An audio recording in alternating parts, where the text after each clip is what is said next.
오늘 우리에게 주시는 하나님의 말씀은 요한계시록 22장 20절의 말씀입니다.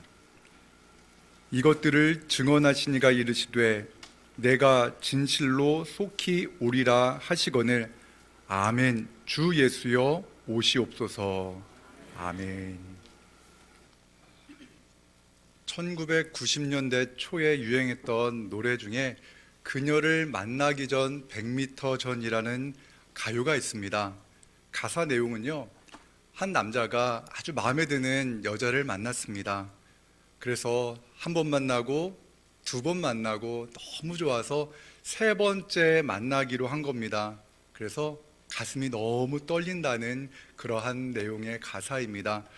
그 후렴구가 이렇습니다. 하늘의 구름이 솜사탕이 아닐까, 어디 한번 뛰어올라 볼까, 오늘은 그녀에게 고백을 해야지, 용기를 내야지. 막 노래가 선율이 들려오는 분들도 계실 겁니다.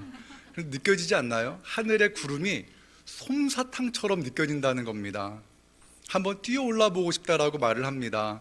오늘은 꼭 고백해야지라는 그러한 내용의 가사입니다. 아유, 목사님이 왜 오늘 교회에서 대중가요 이야기를 하나 이렇게 생각할지 모르겠는데요, 오늘 말씀을 묵상하면서 이 노래 가사가 계속 떠올랐습니다. 사람은요, 좋아하는 사람을 만나면 떨립니다. 그리고 좋아하는 사람을 만나고 난 후에 헤어지고 나면 다시 만나고 싶습니다. 한 번 만났는데 또 만나고 싶은 겁니다. 다시 만나고 싶은 겁니다. 만남이 좋아서 고백을 하고 싶은 겁니다. 그런데 만약에 마음에 들지 않고 그냥 그 만남이 좋지 않았다면 어땠을까요? 시간 없다고 말합니다. 만나자고 하면은 시간이 없습니다 라고 말하면서 그 만남을 거부할 겁니다. 절대로 하늘의 구름이 솜사탕으로 보이지 않을 겁니다. 그냥 평범한 하늘로밖에 보이지 않을 겁니다. 처음 만남이 좋아야 두 번째 만남을 기대하게 되는 겁니다. 오늘 성경 말씀은 바로 그 또 다른 만남, 다시 만나는 것을 기대하는 그러한 만남이라는 주제로 함께 말씀을 나누고자 합니다.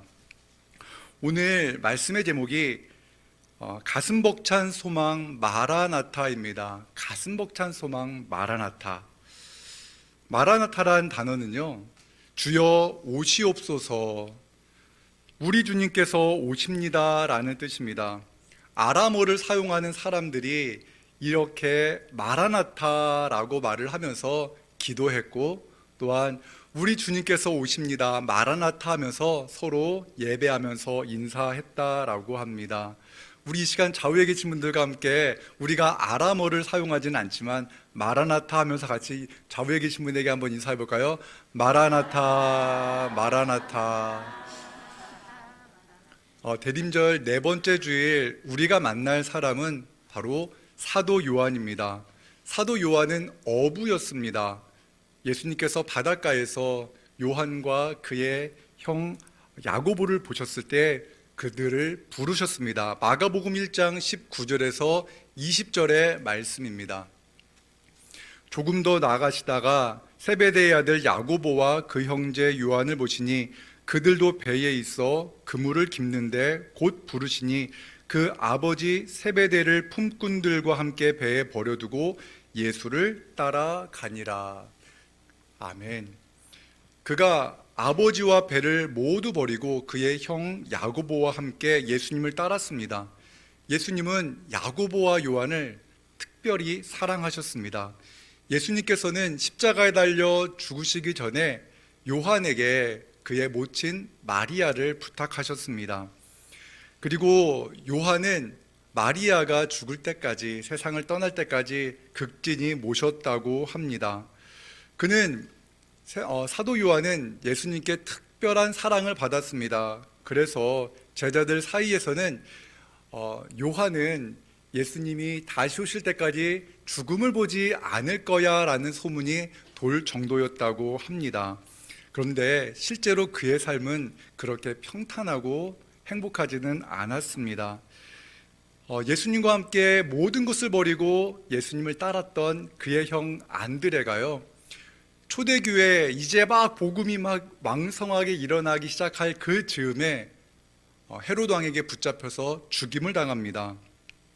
사도행전 12장 1절과 2절의 말씀입니다. 그때에 헤롯 왕이 손을 들어 교회 중에서 몇 사람을 해하려 하여 요한의 형제 야고보를 칼로 죽였다라고 말합니다. 아주 짧게 언급합니다. 요한의 형제 야고보를 헤롯 왕이 칼로 죽였다. 복음을 전하다가 한 명밖에 없는, 함께 정말 오랜 시간 고기도 잡고 예수님 따라서 제자의 생활을 하던 그 형이 헤롯 왕에 의해 사형당했다는 겁니다. 여러분 어떻습니까? 그렇게 아끼고 친하던 형제가 어느 날 갑자기 복음을 전하다 죽었다면 너무나 힘이 들었을 겁니다. 아마 하나님이 왜 이러셨지? 라는 의구심을 품을 수밖에 없었을 겁니다. 그리고 요한 자신은요, 복음을 전한다는 이유 때문에 반모섬에 갇히게 되었다고 합니다. 요한계시록 2장 9절의 말씀을 세번역 성경으로 읽으면 다음과 같습니다. 예수 안에서 여러분의 형제요, 예수 안에서 환난과 그 나라와 인내에 여러분과 더불어 참여한 사람인 나 요한은 하나님의 말씀과 예수에 대한 증언 때문에 반모라는 섬에 갇혀있게 되었습니다. 반모라는 섬에 갇혀있게 되었다라고 말을 합니다. 여러분, 복음을 전하면 예수님의 말씀대로 살면은 무언가 행복하고 좋은 일이 일어나야 마땅할 것 같은데 감옥에 갇히는 것처럼 반모섬에 유배된 것입니다. 왜 이런 일이 나에게 일어나지? 라는 생각을 하게 만들 것입니다. 며칠 전에 신앙생활을 참 열심히 하는 어떤 성도님과 통화를 했습니다. 통화를 했는데 그분께서 이런 말을 합니다. 목사님, 며칠 동안 몸이 좋지 않아서 병원에 갔는데 병원에서 진단하기를 제가 암이랍니다. 암에 걸렸다는 거예요. 교회 생활 열심히 하고 예수님의 말씀대로 살기 위해 정말 몸부림치며 살고 또한 기도도 열심히 하셨던 그분인데 그분께서 자신이 암에 걸렸다는 그 이야기를 듣고 난 다음에 하늘이 노랗게 바뀌었다고 합니다. 왜 내게 이런 일이 일어나야 되는 거지? 하나님이 나를 미워하신가? 내가 뭘 잘못 살아서 이런 일이 내게 일어나는 거지? 라는 그러한 생각을 하게 되었고 너무나 혼란스럽다라는 말씀을 하시면서 전화 통화를 끝냈습니다. 성경에는 기록되어져 있지 않지만 사도 요한 역시 그의 형이 죽었을 때에 왜 우리 형이 죽어야 되지? 주님의 날에 주님의 우편 좌편에 앉을 거라고 생각했는데 왜 우리 형이 죽어야 되지? 라는 그러한 혼란함을 그는 느꼈을 것입니다. 자기가 반모섬에 갇혀서 외롭게 고립된 삶을 살아갈 때도 그러한 비슷한 감정을 느낄 수밖에 없었을 것입니다. 그런데요, 그 모든 혼란을 그는 이겨냈습니다. 그가 노년에 이를 때까지 그는 복음을 전했습니다. 고난 중에도 사도 요한이 흔들리지 않았던 것은 그가 예수님을 만났기 때문입니다. 우리 함께 요한복음 1장 14절의 말씀을 함께 읽도록 하겠습니다. 요한복음 1장 14절의 말씀입니다. 말씀이 육신이 되어 우리 가운데 거하심에 우리가 그의 영광을 보니 아버지의 독생자의 영광이요 은혜와 진리가 충만하더라. 아멘. 사도 요한은 예수님을 만났습니다. 말씀이 육신이 되어 우리 가운데 거하시는 예수님을 보았습니다. 그분을 만났던 그 기억, 그 믿음, 그것이 그 혼란을 이길 수 있는 힘이 되었습니다. 또 하나, 하나님의 그 크신 사랑이 있었기 때문에 그는 그 고난 중에 그 두려움 속에서 그 모든 것들을 이겨낼 수가 있었습니다. 요한일서 4장 18절에서 19절의 말씀입니다. 우리 함께 같이 읽겠습니다. 사랑 안에 두려움이 없고 온전한 사랑이 두려움을 내쫓나니 두려움에는 형벌이 있음이라.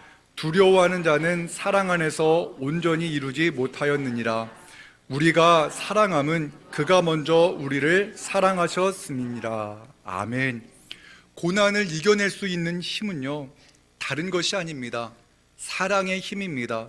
그 사랑의 힘은 내가 먼저 하나님을 사랑하는 그 사랑이 아니라 하나님이 우리를 사랑하시는 그 사랑이라고 고백하고 있습니다.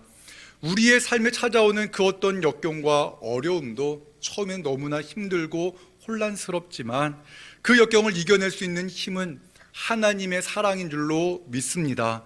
이 자리에 계신 분들 가운데 행여나 예측하지 못했던, 또한 생각지 못했던 여러 가지 어려움으로 인해서 힘든 시간을 보내는 분이 계십니까? 그렇다면 그 고난을 통해서 우리 구주 예수 그리스도를 만나는 은혜가 있기를 주님의 이름으로 축복합니다. 더 나아가 하나님의 그 크신 사랑이 우리와 함께 하심을 믿음으로 말미암아 그 고난과 역경을 넉넉히 이기는 은혜가 있기를 주님의 이름으로 축복합니다. 처음 설교에서 제가 했던 그 노랫말 기억하십니까? 사랑하는 사람과의 만남이 기대되고 또한 가슴이 두근거렸다는 그 청춘의 이야기 말입니다. 신앙도 이와 비슷합니다. 사도 요한은 예수님에게 큰 사랑을 받았기 때문에 부활하신 주님께서 다시 오시겠다라는 그 약속의 말씀을 그는 기다리며 그는 하루하루 주님과의 만남을 또한 기대하며 살고 있었던 겁니다. 예수님이 오시면 어떤 일이 벌어질까요? 요한계시록 21장 3절과 4절의 말씀을 보면 하나님이 그들과 함께 계시리니 그들은 하나님의 백성이 되고 하나님은 친히 그들과 함께 계셔서 모든 눈물을 그 눈에서 닦아주실 것이고 또한 다시는 사망이 없을 것이고 애통하는 것이나 곡하는 것이나 아픈 것이 다시 있지 않을 것이다 라고 성경은 우리에게 말씀합니다. 사도 요한은요, 예수님과 함께 이곳저곳 복음을 전하러 다닐 때에 어떠한 일들이 일어나는가를 그는 기억합니다. 병든 사람이 예수님께 나아가면 예수님은 그를 고쳐주셨습니다.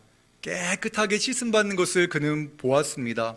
눈물을 흘리던 자, 또한 마음이 상한 자, 죄인과 세리가 예수님께 나아갔을 때 그들의 외로움이 사라지고 그들의 눈물과 한숨이 기쁨으로 바뀌는 일을 그는 직접 보았습니다.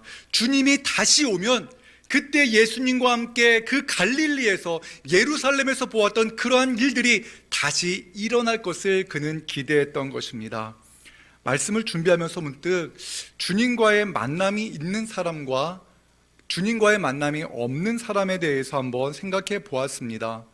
어린 시절에, 그러니까 초등학교라기보다는 국민학교 시절에 아주 오래전에 성탄절이나 부활절에 교회 와서 이것저것 간식도 받고 여름 성경학교 때 와서 게임도 했던 그러한 좋은 기억을 가지신 분들이 노년이 되면은 교회에 찾아와서 어린 시절에 그 좋은 기억 때문에 교회에 왔습니다 라는 말을 하는 분들이 종종 있을 겁니다. 그리고 예수님을 만나고 예수님을 믿음으로 말미암아 구원받아서 예수님이 너무 좋습니다라는 그 기억, 그 믿음으로, 그 은혜로 살아가는 분들은요, 주님이 다시 오신다라는 그 말만 들어도 가슴이 설레이고 또한 두근거릴 겁니다. 주님과의 만남을 기다리는 겁니다. 주님이 다시 오신다는 것이 두려움이 아니라 기대감으로 그 단어가 들립니다. 주님이 다시 오신다는 말이 예수님을 믿는 사람들에게는 기쁨이 되지만 주님과의 만남이 없는 사람들에게는 주님의 다시 오심, 즉 재림이라는 단어 자체가 두려움입니다. 더 나아가 그런 말, 그러니까 예수님이 다시 오신다라는 말을 하는 그 말 자체가 거부감이 드는 말이 될지 모릅니다. 왜 그럴까요? 주님을 믿지 않기 때문입니다. 주님을 만나고 싶지 않기 때문입니다. 자기 마음대로 살고 싶기 때문입니다. 요한계시록 21장 8절의 말씀에 분명히 기록되어져 있습니다. 우리 함께 같이 읽겠습니다. 그러나 두려워하는 자들과 믿지 아니하는 자들과 흉악한 자들과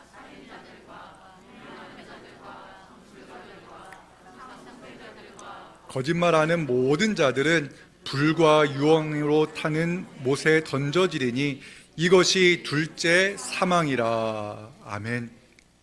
예수님을 믿지 않는 자들에게 예수님이 다시 오시는 재림은 곧 끝입니다. 심판입니다. 멸망입니다.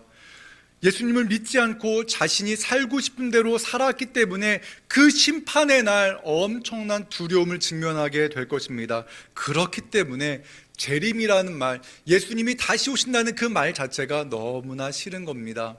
쉬운 예를 제 경험을 통해서 한번 이야기해 드리겠습니다.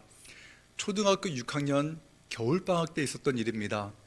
겨울방학이 시작되어지고 막 노는데 중학교에 다니던 형들이 그런 말을 합니다. 초등학교 6학년 겨울방학 때는 방학 숙제를 하나도 안 해가는 게 맞아. 너 중학교 갈 건데 초등학교 배운 거 필요 없어. 숙제하지 마. 그런데 제가 그 말을 믿었습니다. 아, 그래. 이제 초등학교 끝났는데 초등학교 국민학교였죠. 숙제를 뭘 해갈 필요가 있나라고 생각을 하고 방학 내내 정말 재밌게 놀았습니다.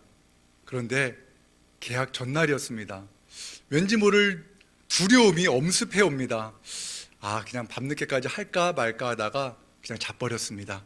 그리고 그 다음날 개학 날이었습니다. 방학 숙제 내라는 선생님의 말이 떨어지기 무섭게 저 빼고 모든 아이들이 방학 숙제 과제를 내는 겁니다. 저 혼자 아무것도 안 해왔습니다. 교무실에서 손을 들고 한참 동안 벌을 섰습니다. 그때 제가 느꼈습니다. 내가 믿고 싶은 말을 믿으면 이렇게 고난을 당하는구나. 그렇습니다. 내가 하고 싶은 대로 살고 싶어서 내가 듣고 싶은 것을 믿고 살아가면은 이런 심판이 있는 것입니다. 약간 우스운 이야기지만 이것은 우리의 신앙생활, 우리의 믿음의 생활, 또한 하나님이 이 천지 만물을 창조하시고 세상을 주관하신다는 그 믿음 안에 살아가는 사람들이 꼭 마음에 품어야 될 말씀입니다. 또 다음 세대, 말씀을 준비하면서 다음 세대는 과연 재림이라는 말에 대해서 어떻게 생각할까에 대해서 한번 생각해 보았습니다.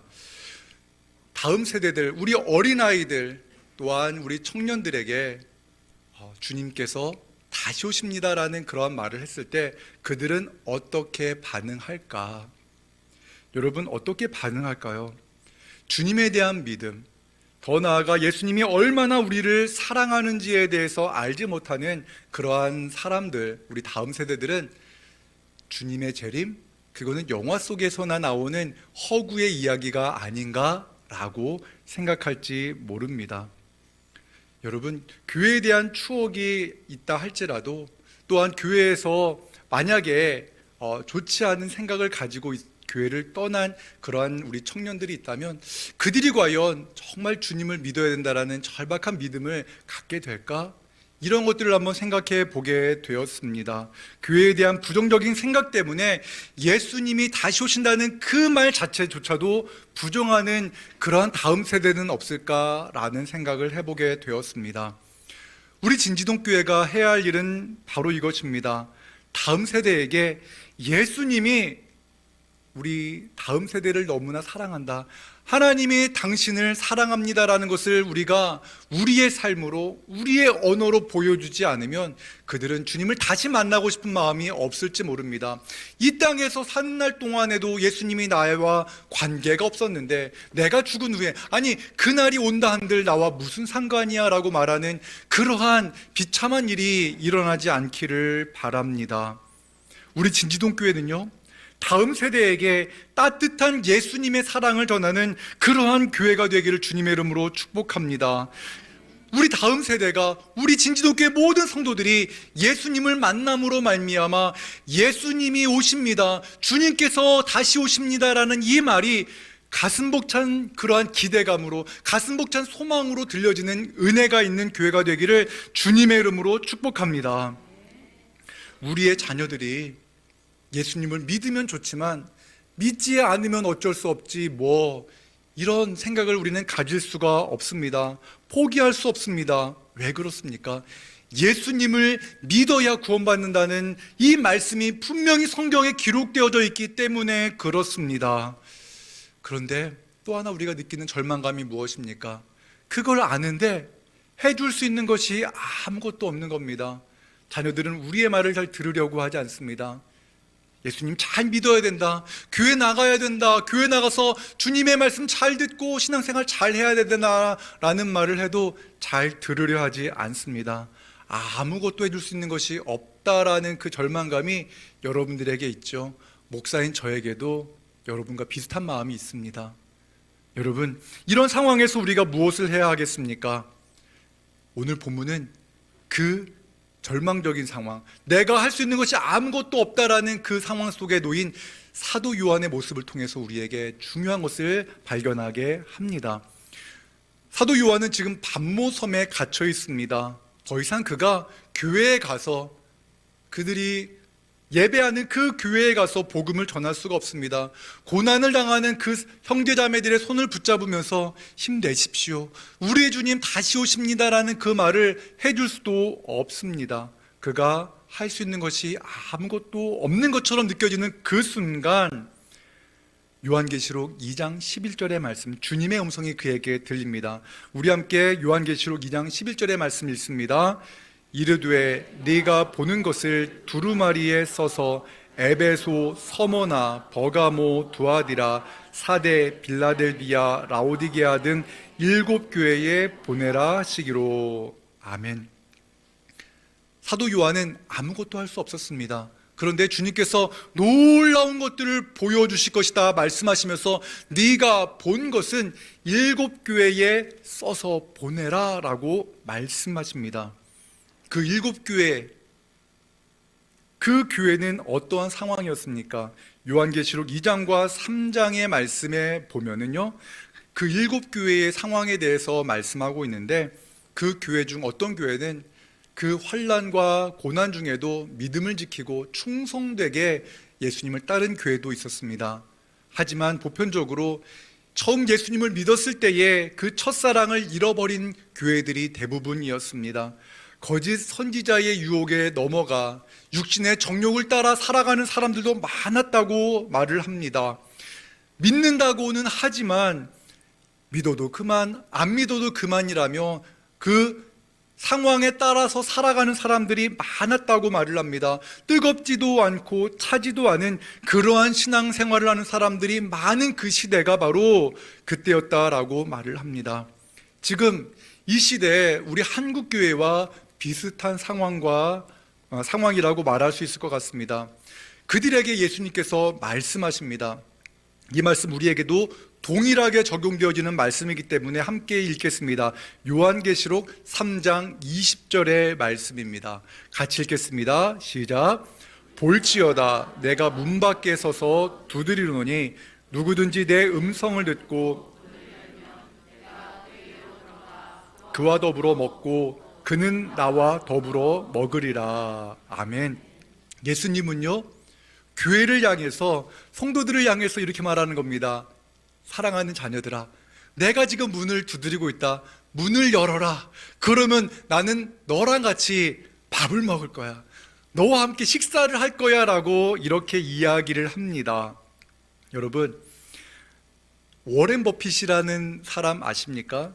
최고의 투자자라고 이렇게 불려지는 그 워렌 버핏, 그가 자신과 함께 한 끼 식사를 할 수 있는 식사권을 경매에 내놓아서 이렇게 화제가 되었는데요, 보통 수십억 원의 그 식사권이 판매되었다고 합니다. 그리고 올해에는요, 그 워렌 버핏과의 식사가 마지막이라는 이야기 때문에 그 식사권이 246억 원에 낙찰되었다고 합니다. 엄청나죠. 그런데 그 엄청난 돈을 들여서라도 워렌 버핏과 식사를 하려고 하는 이유가 다른 것이 아니라 그와 함께 식사를 하고 나면 투자에 대해서, 또한 세상을 바라보는 안목이 바뀌기 때문에 그 많은 돈을 주고도 그와 함께 식사를 하려고 한다라고 합니다. 그런데요, 워렌 버핏과 식사를 해도요, 영생을 얻지는 못합니다. 며칠 후에는 그것이 다 화장실로 내려가 버리게 됩니다. 그런데요, 예수님과 식사하면 어떻게 됩니까? 인생이 변화됩니다. 예수님은요, 굶주린 사람을 먹이시는 분입니다. 오병이어의 기적을 통하여서 육신의 배고픔을 채워주시는 분이 바로 우리 주님이십니다. 또한 영혼이 굶주린 사람들에게 생명의 말씀을 전하심으로 그 영혼을 살리시는 분, 바로 우리 주님이십니다. 그래서 예수님에게는 별명이 있었습니다. 누가복음 7장 34절의 말씀 같이 읽겠습니다.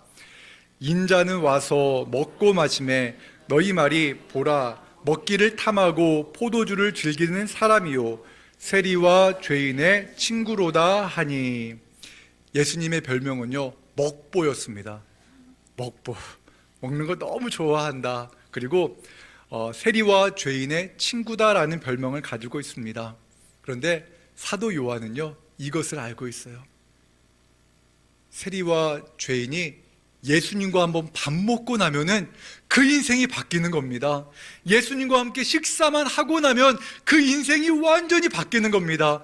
슬픔에 잠겨 있었던 그가 예수님과 함께 식사하며 예수님의 입에서 나오는 말씀을 먹고 나면은 그의 인생이 변화되어지는 것을 그는 보았습니다. 그래서 예수님께서 문을 두드리겠다. 내가 너의 문 밖에서 문을 두드리고 있으니 문을 열라. 내가 너와 함께 먹을 것이다 라고 말을 했던 그 말을 듣는 그 순간 사도 요한의 마음은 벅차 올랐던 것입니다. 우리 진지동 교회는요 식사가 아주 맛있습니다. 오늘도 맛있는 식사를 준비했습니다. 오늘 너무 추워가지고 식당에 좀 동파가 있었던 것 같은데 다 수리된 겁니까? 네, 감사합니다. 제가 새벽 예배 끝나고 너무나 추워가지고 식당에 좀 이렇게 동파가 있어가지고 걱정을 했어요. 식사 못하면 어떡하지? 식사를 맛있게 준비했습니다. 맛있는 식사를 하시고 육신의 그 배고픔을 채우시기 바랍니다. 더불어서 매 주일 선포되어지는 말씀을 통해서 우리 하나님이 주시는 말씀을 통해서 우리의 영혼이 그 허기를 느끼지 않고 하나님의 말씀으로 말미암아 충만한 삶을 누리는 우리 모두가 되기를 주님의 이름으로 축복합니다. 사도 요한은요 이 사명의 말씀을 주님께 받았습니다. 다시 오실 주님을 통하여서 그 영혼에 굶주린 사람들이 주님을 만나게 되면 놀라운 은혜가 있을 것이다. 문을 두드리시는 주님, 예수님께서 다시 오시면 모든 병자들이 회복되어질 것이고 인생이 무너졌던 그 사람들이 다시 그 눈물을 닦아주시는 주님의 은혜로 말미암아 그 사랑으로 말미암아 변화된 삶을 살 것이다. 이 말씀을 주셨을 때에 그는 그 글을 쓰면서 가슴 벅찬 기대감을 느꼈을 것입니다. 하나님이 함께 하시는 것, 이것이 바로 비전입니다. 나이가 들어도 사도 요한이 아주 나이가 많았을 때의 요한계시록을 기록했다고 합니다. 하지만 그의 가슴이 뛰었을 것입니다. 이 편지를 받는 그러한 교회들을 생각하면서 그의 가슴이 뛰었을 것입니다. 언제나 하나님이 함께 하시면 비전을 갖게 됩니다. 그 말씀은 갈렙에게도 동일했습니다. 갈렙은 85세의 나이에도 그는 꿈을 꾸었습니다. 여호수아 14장 11절에서 12절의 말씀을 보면요 이렇게 기록되어 있습니다. 모세가 나를 보내던 날과 같이 오늘도 내가 여전히 강건합니다. 여호와께서 말씀하신 이 산지를 내게 주시옵소서. 그곳에 아낙 사람들이 있습니다. 하지만 여호와께서 나와 함께 하시면 내가 여호와께서 말씀하신 대로 그들을 쫓아낼 수 있습니다 라고 이렇게 선포하는 겁니다. 가나안 땅에 들어갔을 때 아낙 자손, 그들은 거인입니다. 너무나 크고 강대한 사람들입니다. 그런데 하나님이 나와 함께 하시면 그 약속이 성취될 것을 믿는다라고 말하면서 85세의 나이임에도 불구하고 그가 나가서 싸울 것이다 라고 이렇게 이야기를 합니다. 우리 진지동교회 연세 많은 분들도 있습니다. 85세 정도 되면은 가장 연령층이 높으신 분입니다. 그럼에도 불구하고 하나님이 함께 하시면 여전히 우리는 꿈꾸는 사람인 줄로 믿습니다. 그 비전이 우리의 마음을 뛰게 만들 줄로 믿습니다. 마라나타, 우리 주님이 오십니다. 이 말씀이 우리의 가슴을 뛰게 만드는 것은 우리가 주님을 믿기 때문입니다. 우리가 주님을 사랑하기 때문입니다. 하나님이 우리를 사랑하시기 때문에 이 마라나타라는 주님이 다시 온다는 이 말씀이 우리의 가슴을 뛰게 만듭니다. 우리가 주님의 날을 기대하는 것은요 우리의 행위가 온전하고 완전하기 때문이 아닙니다. 주님의 약속의 말씀 때문입니다. 나를 구원하신 예수님의 사랑을 믿기 때문에 그렇습니다. 사랑하는 여러분에게 다시 한번 질문드립니다.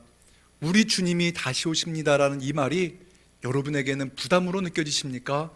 아니면 기대감으로 다가옵니까? 오늘 주님께서 우리에게 이런 말씀을 합니다. 사도 요한이 이렇게 말을 합니다. 요한복음 3장 16절의 말씀, 우리 큰 목소리로 이 말씀 같이 읽겠습니다. 하나님이 세상을 이처럼 사랑하사 독생자를 주셨으니 이는 그를 믿는 자마다 멸망하지 않고 영생을 얻게 하려 하심이라. 아멘. 주님이 오십니다. 이 말은요, 초대교회 성도들이 예배 때마다, 기도할 때마다 불렀고, 또한 성도들과 인사할 때마다 우리 주님께서 오십니다 말하며 인사했던 그러한 고백이었습니다. 주님이 다시 오십니다라는 이 믿음이 있었기에 그 어떤 고난 가운데도 그들은 믿음을 포기하지 않을 수 있었습니다. 오늘 본문의 말씀을 다시 한번 읽어보겠습니다. 요한계시록 22장 20절의 말씀입니다. 다시 한번 이 말씀을 읽겠습니다. 이것들을 증언하신 이가 이르시되 내가 진실로 속히 오리라 하시거늘 아멘. 주 예수여 오시옵소서. 아멘. 내가 진실로 속히 오리라 우리 주님 말씀하셨고, 그 말씀을 들었을 때에 아멘, 주 예수여 오시옵소서, 이렇게 말을 하면서 주님이 다시 오신다는 그 생각만으로도 가슴 벅차올랐던 사도 요한의 그 감격이 우리 모두의 감격이 되기를 주님의 이름으로 축복합니다. 기도하겠습니다. 사랑과 은혜 하나님, 모두가 힘든 시기를 보내고 있습니다. 사도 요한이 반모섬에서 들었던 그 말씀, 내가 진실로 속히 오리라는 말씀이 오늘 우리에게 들려진다면 우리 역시 아멘 주 예수여 오시옵소서 외치게 하여 주옵소서. 주님의 다시 오심을 생각할 때마다 소망과 기쁨으로 가슴 벅찬 삶을 살게 하여 주시옵소서. 예수님의 이름으로 기도합니다. 아멘.